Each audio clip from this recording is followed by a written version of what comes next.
Frédéric? En fait, ce qui se passe dans votre histoire, c'est que cet enfant a vraiment donné un sens à votre vie. Il y avait ce deuil, ce manque immense probablement qu'a laissé votre maman, manque d'amour, mais le manque du père aussi. Oui.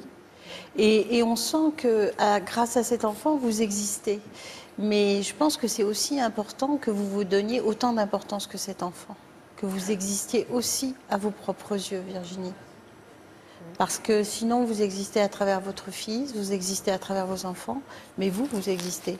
Et c'est aussi important de faire ce travail sur vos blessures, sur vos manques, peut-être sur un sentiment d'abandon aussi vis-à-vis de votre père. Bien sûr.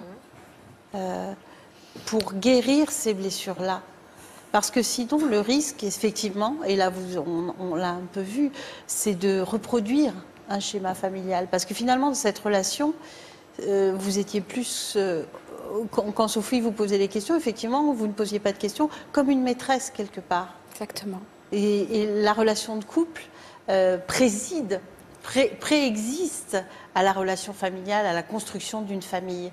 Et vous, c'est comme si, effectivement, faire un enfant, c'est ce qui vient d'abord. C'est ce qui va faire que peut-être l'autre va rester, c'est ce qui va faire que l'autre va m'aimer à travers l'enfant que je vais lui donner. Donc c'est pour ça que c'est important de guérir ces blessures-là, pour pas être dans cette reproduction, et puis pour vous apaiser par rapport à votre propre histoire, et pouvoir assumer votre histoire vis-à-vis de votre enfant. Parce qu'on peut avoir n'importe quelle histoire, si on l'assume, si on n'a pas honte de soi, c'est possible de tout dire à son enfant.